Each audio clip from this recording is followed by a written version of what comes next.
Olá, bem-vinda a mais um estudo da Escola Bíblica do Ministério para a Língua Portuguesa da Segunda Igreja Batista em Richmond, Virgínia. Lembrando que hoje estamos estudando toda a Bíblia e a lição de hoje vai cobrir os livros de Esdras e Neemias. Então, Esdras foi um escriba, né? E Neemias, ele começou o relato lá no livro que leva o seu nome como copeiro do rei Artaxerxes. Só para nos situar, essa aqui é a ordem dos livros do Velho Testamento em ordem cronológica de acontecimento. Então, aqui corre a linha do tempo, né? E os livros de Esdras e Neemias aconteceram após o exílio de 70 anos do Reino do Sul, do Reino de Judá, ok? E só para ressaltar, os profetas desse período, né, foram Ageu, Zacarias e Malaquias, ok? E Esther aconteceu, então, mais ou menos na mesma época aqui, contemporânea com Esdras, né, com a narração do livro de Esdras. A autoria, a tradição judaica atribui a autoria tanto dos livros de Crônicas, Esdras e Neemias ao escriba Esdras, ok? E esses livros, eles são classificados no cânon cristão como históricos e na Bíblia hebraica como escritos, ok? Lembrando que a Bíblia hebraica divide seus livros em 3 grupos. A Torá, que é o Pentateuco, escritos e livros proféticos. Esses livros provavelmente foram escritos por volta de 550 a.C. O foco em ambos os livros está na restauração. Esdras relata a reconstrução do templo e Neemias a reconstrução dos muros de Jerusalém. Não há tema mais atual do que reconstruir, restaurar o centro da nossa adoração e as nossas defesas. Bom, reconstruir na nossa vida. Nós devemos reconstruir relacionamentos, situações e tudo o tempo todo, né? E quanto ao centro da nossa adoração, nós sabemos que nós somos o templo do Espírito Santo, então o Espírito de Deus habita em nós. E a partir do momento que você recebe Jesus como Senhor e Salvador, você se reconecta e você como se tivesse reconstruído, né, o centro de adoração. Então nós temos como o cuidado, né, como objetivo o cuidado de cuidar desse templo, cuidar tanto do templo físico como cuidar da parte espiritual, né, fazer toda a manutenção do templo. E cuidar das nossas defesas, que são os muros, né? Lembrar que nós temos uma luta contra principados e potestades, né? Então a nossa luta é espiritual e não carnal. Então, quanto a isso, nós temos que levantar as nossas defesas, né? E o apóstolo Paulo colocou muito bem colocado elas em Efésios, né? Que é a armadura de Deus, ok? Se você tiver dúvida, Efésios 6. Vamos começar com o livro de Esdras, então. O livro começa mostrando que ao término dos 70 anos que o Senhor moveu o coração do rei Ciro da Pérsia para a reconstrução do templo. E esses 70 anos já havia sido predito pelo profeta Jeremias, né? E o final do livro de Crônicas coloca esse decreto. Né? Então, o final do livro de Crônicas e o começo do livro de Esdras tem mais ou menos a mesma informação. Né? Começa com o decreto, né, do rei Ciro, que teve o coração movido para a restauração do templo. E Esdras, ele sabendo disso, ele vai ao rei e ele pede cartas, ele levanta fundos, então ele vai a Jerusalém com as cartas para poder passar por todo o lugar, com dinheiro, bens, e junto com ele vai todo mundo que ele falou, quem quer voltar para me ajudar a reconstruir a cidade e o reino. Então vão mais de 42 mil homens e 7.337 servos e servas, com 200 cantores, e mais 200 cantores e cantoras. A primeira providência que Esdras fez ao chegar em Jerusalém foi edificar o altar de Deus e oferecer sacrifícios. Aí ele pediu para todo mundo se purificar e ele celebrou a festa de tabernáculos. Lembrando que a festa de tabernáculos remonta para a época que o povo hebreu peregrinou no deserto.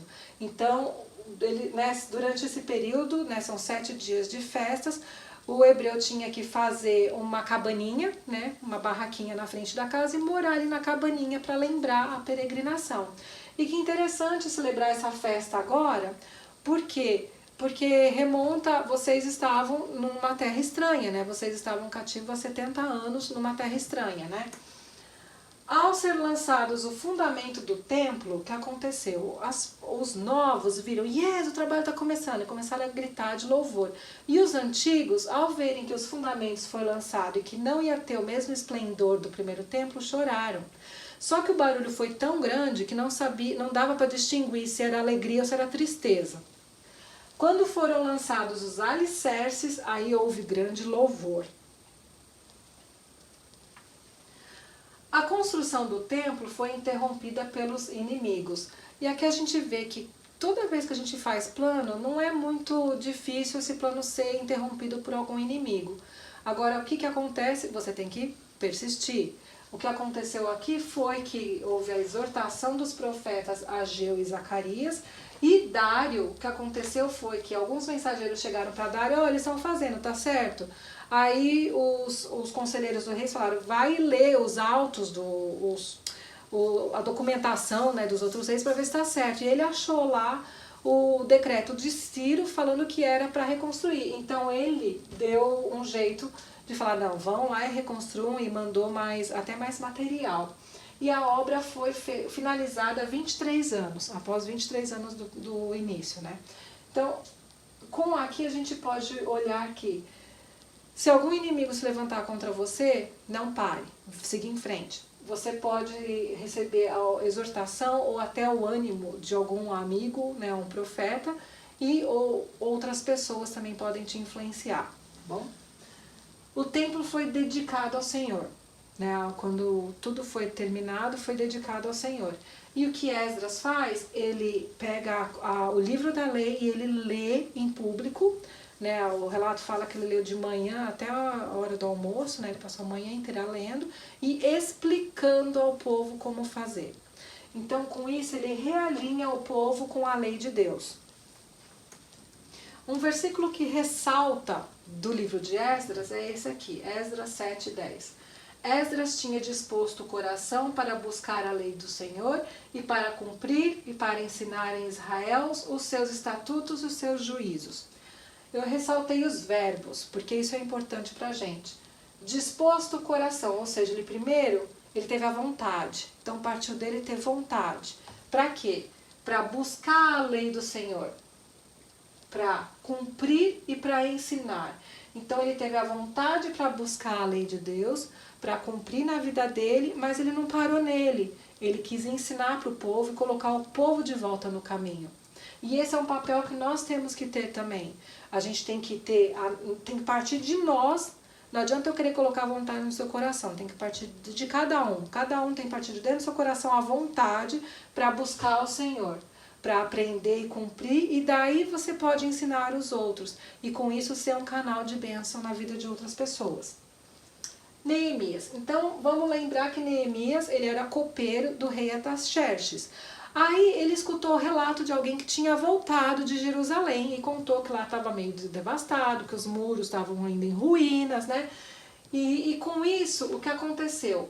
Ele lamentou, chorou, tá, amargamente, mas aí ele não ficou só no lamento. Aí o que aconteceu? Ele tomou uma atitude. Ele primeiro se preparou, ele fez jejum e ele orou pedindo para Deus como chegar ao rei, porque ele queria ir lá para ajudar, para fazer alguma coisa. Então ele se preparou e ele teve a atitude de falar com o rei, porque um dia o rei virou e falou, você está triste, mas você não está doente, o que está acontecendo? Aí foi quando ele sentiu a oportunidade de abrir e ele expôs, como é que eu poderia estar feliz se lá na minha cidade está tudo em ruína? E com isso, Deus tocou no coração de Artaxerxes e ele deu cartas e ele deu o material para ele voltar e reconstruir. E Neemias voltou. Só que, olha o que aconteceu. Assim que ele chegou, a primeira coisa que ele fez, ele ficou lá 3 dias. Aí a primeira coisa que ele fez foi um reconhecimento de campo. Ele saiu de noite com poucos homens e ele rodou a cidade inteira para ver exatamente como estava a situação dos muros.